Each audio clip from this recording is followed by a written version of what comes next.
नमस्कार, व्योम टीवी के पेज पर मैं उमेश श्रीमान आपका स्वागत करता हूं। इससे पहले इस एपिसोड को आपके पास पहुंचाए चंद पंक्तियां आपके पास पेश करना चाहूंगा। क्या नहीं मिलता जहां में पाने का हौसला होना चाहिए, जुनून को जिद में बदलने वाला चाहिए, झुकती है दुनिया और झुकाने वाला चाहिए, आसमां को धरती पर भी लाने वाला चाहिए। श्रीमान, बहुत पहले गाना आपने सुना था, तुना तुना करके गाना आया था, झुकती है दुनिया झुकाने वाला चाहिए।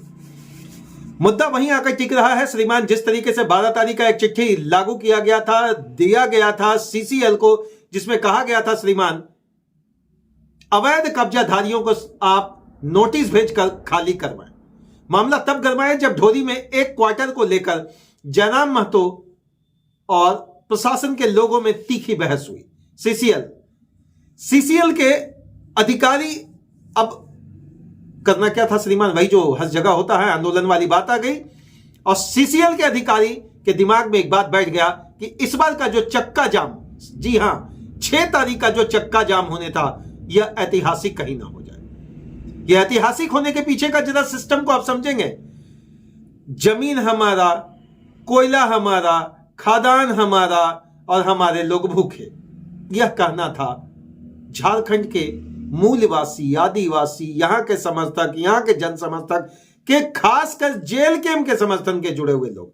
और माननीय डुमरी के विधायक जयराम महतो जी मुखरता और सीधी एक ही चीज, उस दिन का जो एक स्टेटमेंट हमको दिमाग में बार बार घूमता है, विधायक की पॉकेट में लेकर घूमते हैं, चल हम चला ही हो, कोयला चोर के रोक के दिखाओ, गाड़ी के रोक के दिखाओ, तो मैं अगर ताकत हो तो चल हम चलियो, गाड़ी के पकड़ के दिखाओ, हमरा से विधायकी के बात ना कर, हमरा से दो मुहा वाली बात ना कर। यह सिस्टम उनका बोलने का अंदाज था श्रीमान। बस यहीं से मामला बिगड़ा और 6 जनवरी को श्रीमान पूरा चक्का जाम करने की बात रखी गई थी सीसीएल का। एक छठा कोयला निकलने नहीं दिया जाएगा, उत्पादन में भी आपको बाधा पहुंचाया जाएगा।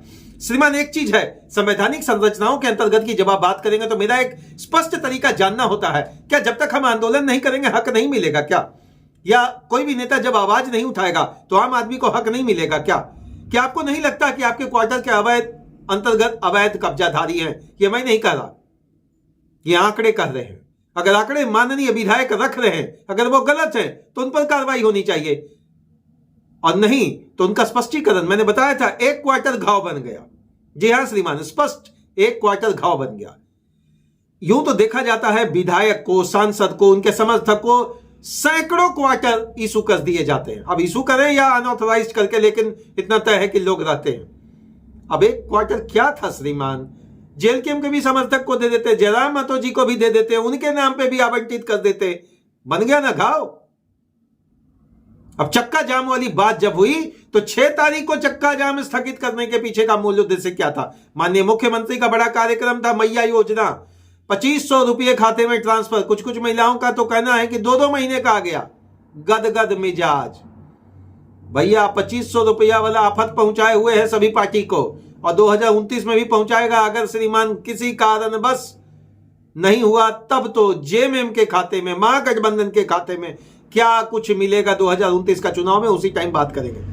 अभी तो 2500 रुपया पहुंचा, अब हजारों करोड़ रुपए महीने आएगा कहां से, इसका विश्लेषण बाद में करेंगे श्रीमान।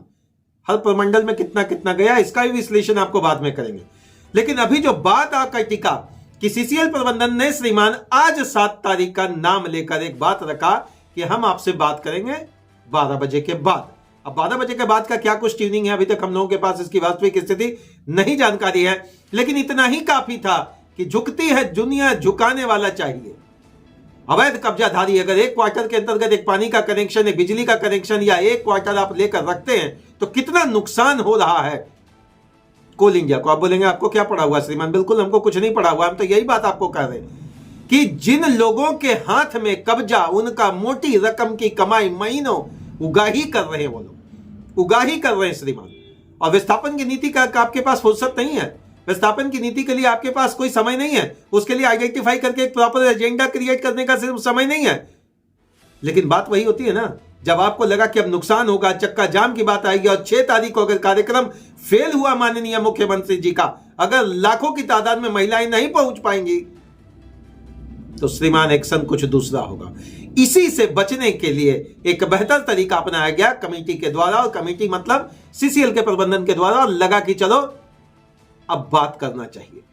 जो बात वाली यहां जो प्रश्न उठकर यहां आता है श्रीमान, इस प्रश्न में जरा चिट्ठी का विश्लेषण को समझेंगे।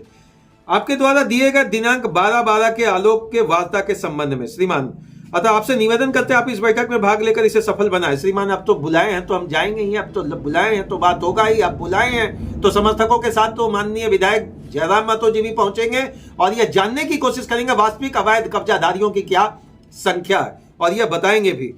उन्होंने कहा कि मुख्यालय रांची नए भवन के दूसरे तल्ले पर आपसे वार्ता हेतु बैठक आयोजित की गई। इतना लंबा समय आपको नहीं लेने, वास्तविक स्थिति यही है कि बगल वाले देखिए, वीडियो के बगल वाले स्क्रीन में आप देख लें श्रीमान क्या चिट्ठी में लिखा हुआ है। विश्लेषणात्मक तरीके से जो आपको रखना चाह रहा हूं, क्या वाकई में जेल कैंप के सामने घुटने टेक गया सीसीएल? क्या वाकई जेल कैंप के जयराम महतो के सामने घुटने टेकने की तैयारी में है सीसीएल? क्या वाकई में जेल कैंप के जयराम महतो के सामने, या जयराम महतो ने इतना मजबूर कर दिया कि श्रीमान आपको बैकफुट में आना पड़ा? अभी इसको हम बैकफुट में नहीं मान सकते श्रीमान, अभी तो दाव पेच शुरू हुआ, अभी तो दाव पेच शुरू हुआ है। कोल इंडिया के अंतर्गत अगर विस्थापन की नीति का दंश झेल रहा हर गरीब, हर दलित, पीड़ित, गरीब, किसान, मां समान अपनी माटी, मां समान अपनी जमीन को मानने वाला किसान की आज वास्तविक स्थिति आप जगह जगह देख ले, इसको सफल नहीं माने। इनके समर्थकों से हम अनुरोध करेंगे, जेल कैंप के माननीय जयराम महतो से भी हम एक चीज आप निवेदन करने जा रहे श्रीमान, don't take this letter as a common letter. This is the common letter and the statement which he has written as per the regulatory system of their writing process. I just think it's a very humble request just to stop the 6 तारीख का चक्का जाम. That's it. Enough.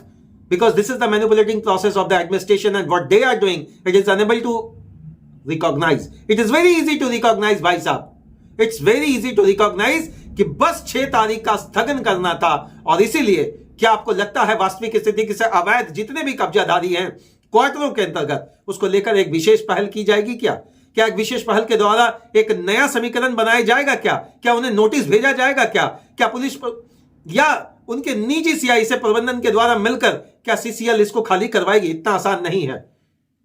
कुछ तो मजबूरियां रही होगी, कोई यूं ही बेवफा नहीं होता। लंबे समय से लोग कब्जाधारी भी अगर रह रहे, अब उनके लिए भी जयराम महतो जी को सोचना पड़ेगा, उनके लिए भी सोचना पड़ेगा, क्योंकि हो सकता है उसमें बहुत सारे उनके समर्थक भी ऐसे होंगे जो अवैध कब्जाधारी के अंतर्गत है। सारे लोग विस्थापन के अंतर्गत नहीं आएंगे श्रीमान, तो थोड़ा ट्विस्ट आएगा। अब ट्विस्ट को बरकरार रखें आप, और इस चीज को समझें कि विश्लेषणात्मक भाव में क्या कुछ होना था और क्या हो गया, क्या से क्या हो गया। आपाधापी कर जिस तरीके से एक क्वार्टर घाव बन गया श्रीमान, अब सीसीएल का प्रबंधन क्या करना चाहता है? चलिए जो कुछ भी हो, बहरहाल 7 तारीख के वार्ता के अंतर्गत जो कुछ बातें निकल कर आएंगी, मुखरता प्रखरता से आपके पास जरूर विश्लेषणात्मक रखेंगे। लेकिन इतना है कि 6 तारीख का चक्का जाम सीसीएल का बैकफुट नहीं था, बल्कि 6 तारीख का चक्का जाम माननीय मुख्यमंत्री का कार्यक्रम को सफल बनाना था, ताकि महिलाएं आराम तरीके से वहां पहुंच सके। जो आज झारखंड अवैध कब्जाधारी के साथ क्या होगा, अवैध कब्जाधारी पर क्या एक्शन होगा, अवैध कब्जाधारी पर क्वार्टरों को लेकर क्या नया एक्शन या रिएक्शन दिखेगा, इसके लिए तो बहुत लंबा इंतजार करना पड़ेगा, क्योंकि संख्या 10 नहीं, सैकड़ों में नहीं, हजारों में नहीं श्रीमान, अब तो यूं समझ ले कि एक लंबी संख्या है, और इस फेयर लिस्ट को निकालकर डेटा के साथ लाकर एडमिनिस्ट्रेशन के पास रखना, मुझे लगता है जिला प्रशासन, कोल इंडिया के प्रशासन, साथ ही साथ राजनीतिक अखाड़े के परिशिष्ट से निकालना, मुझे लगता है बहुत आसान नहीं होगा। अब क्या आपको लगता है, ये कमेंट बॉक्स में बताएं। इतना तो तय है, राजनीति के पखवाड़े के अंतर्गत जिस तरीके से एक नया समीकरण बनाने का प्रयास कर दिया गया, एक नई आगाज कर दी गई, वो बोलते हैं झुकती है दुनिया, झुकाने वाला चाहिए। जो आज झारखंड श्रीमान जयराम महतो जी लगे रहे, और तमाम 81 विधायकों से अनुरोध, अब झारखंड दूसरे परिशिष्ट की ओर बढ़ा है, दूसरे तरीके की ओर बढ़ा है। युवाओं को क्या चाहिए, उनके मन की बात समझे। युवाओं का लगाएं जन दरबार, तभी होगा आपका बेड़ा पार। याद रखें मेरी बात, युवाओं का लगाएं जन दरबार, तभी होगा आपका बेड़ा पार। बहुत बहुत धन्यवाद। जय हिंद श्रीमान। मिलते हैं अगले एपिसोड में बड़ा कुछ नए तरीके से। तब तक के लिए जय झारखंड और जय हिंद।